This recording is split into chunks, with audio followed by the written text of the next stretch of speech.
The repeal of the law on death penalty presented Sierra Leone with enormous local and international appraisals as the country set to meet the standard on promoting human rights as global best practices demand. This exponential development, however, comes with mixed reactions in Sierra Leone. Whilst this helps in promoting transitional justice, many fear it will aid crime. If you kill somebody, you should go to jail forever.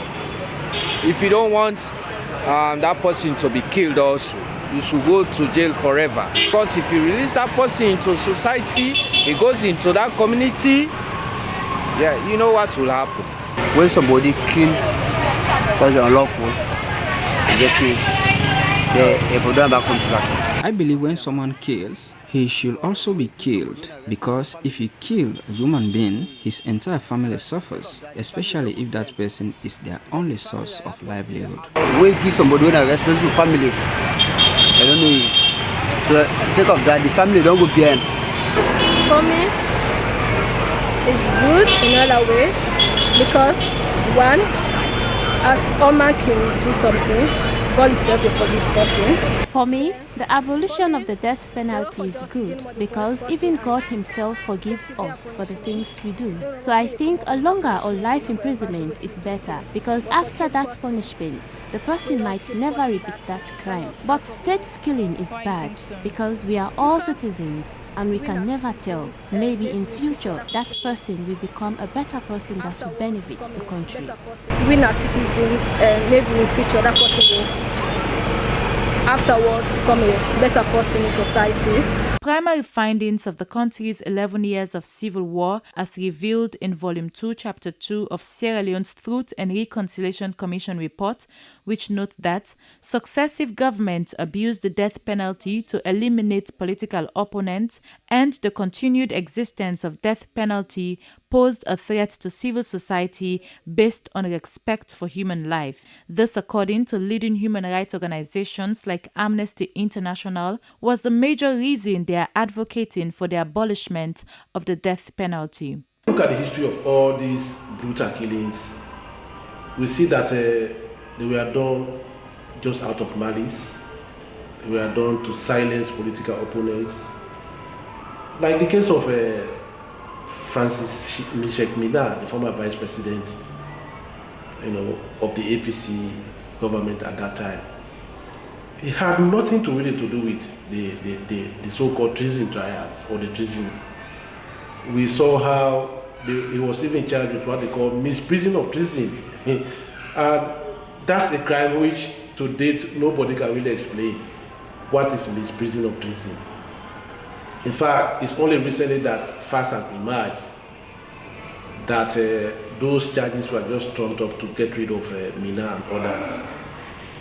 We have equally seen the instance of during the NPRC days when Bambe Kamara and others, Bambe Kamara was the Inspector General of Police and others were killed.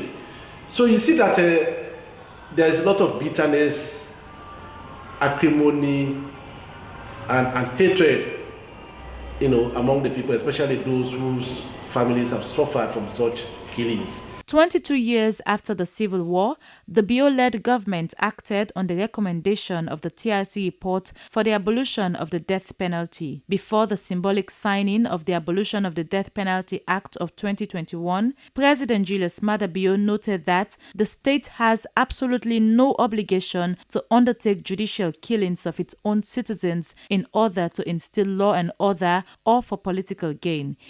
On the 23rd July 2021, Sierra Leone's parliament unanimously voted to repeal capital punishment and replace it with life imprisonment or not less than 30 years. This forms part of the recommendations of the country's TRC report. Now, 1 year, 6 months down the line, what has changed in the judiciary system in the country in terms of murder crimes? Has there been an increase or a decrease? Elkas Sanor, Communications Officer, Judiciary of Sierra Leone, emphasized the significant change after the abolition of the death penalty, noting that the power to pronounce death by hanging or any other form has been taken away from judges. Judges will no longer pronounce death by hanging, either life imprisonment or a prescribed number of years.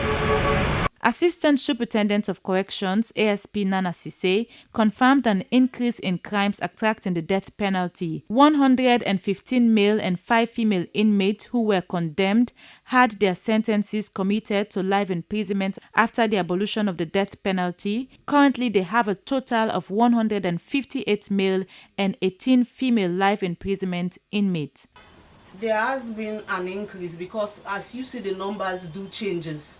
From 117, we have now 158 in our custody, only male, and female too. And during the time of the repeal, we have 5. As at now, we have 18 female inmates. The abolition of the death penalty marks an important date in the annals of the country's history, as Sierra Leone joined 144 countries worldwide that have abolished the law and practice of death penalty. Although authorities note this improvement and its impact to the country's respect for human rights and development, the increase in the number of life imprisonment inmates after the abolition of the death penalty is a food for thought. With support from MRCG and Africa Transitional Justice Legacy Fund Project, SLBC News, Cecilia Sise.